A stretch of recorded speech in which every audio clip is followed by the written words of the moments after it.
চাঁদপুরের মতলব উত্তরে ছেঙ্গারচর পৌরসভায় প্রায় ১১ কোটি টাকা ব্যয়ে নির্মিত পানি সরবরাহ প্রকল্প চালু হয়নি ৩ বছরেও।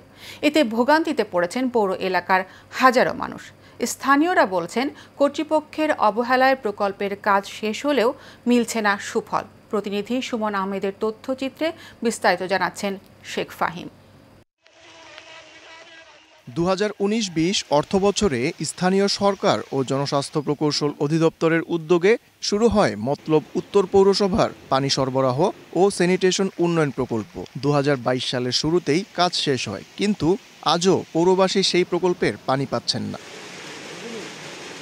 কোটি টাকার ট্যাঙ্ক, পাইপলাইন আর পাম্প হাউস পড়ে আছে এখন অকেজো হয়ে। কোথাও মরিচা ধরেছে, কোথাও পাইপ ফেটে পড়ছে পানি। প্রকল্প চালু না হওয়ায় পুরো টিউবওয়েলের পানি ব্যবহার করতে বাধ্য হচ্ছে পৌরবাসী। স্থানীয়দের অভিযোগ, ঠিকাদার ও পৌর কর্তৃপক্ষের অবহেলায় প্রকল্প এখন কাগজে কলমে সীমাবদ্ধ।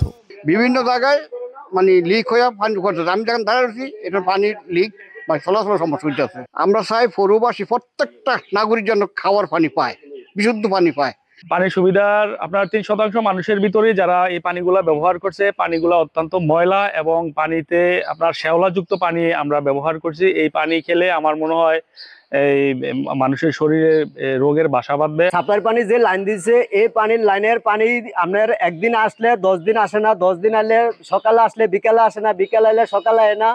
এরপরে লাইনের পানিগুলা মন যে জায়গা জায়গা পাইপ লিক হয়ে রয়েছে, পাইপ ফাটা গেছে গা। অবজেকশন দিলে পানিগুলা ঠিক করে না। পানি একদিন দিলে 6 দিন পাওয়া যায় না, আর যদিও পাওয়া যায় তাহলে সেখানে ময়লাযুক্ত, যেমন শ্যাওলা পড়ে যায় পানির ভিতরে, নীল আবরণ। তো আসলে কিন্তু এটা খুব মারাত্মক হয়ে দাঁড়াইতেছে, আর বিভিন্ন রকমের রাস্তাঘাটগুলো ভাঙ্গা শেষ করতেছে। ঠিক আছে, এদিকে দ্রুত সমস্যা সমাধানে উদ্যোগের কথা জানালেন উপজেলা নির্বাহী কর্মকর্তা। যদি আমরা এখানে আমাদের একজন টেকনিক্যাল পার্সন পাই, যিনি আসলে এগুলা সার্বিকভাবে সর্বদা রক্ষণাবেক্ষণ করতে পারবেন, তাহলে হয়তো বা পানি শোধনাগারটা আমরা অ্যাকচুয়ালি যেই পারপাজে এটা করা হয়েছে সেটার উদ্দেশ্য সফল হবে আর কি। তো মূল সংকট হচ্ছে আমাদের জনবল সংকট। আমাদের পানি শাখায় কোনো জনবল নাই।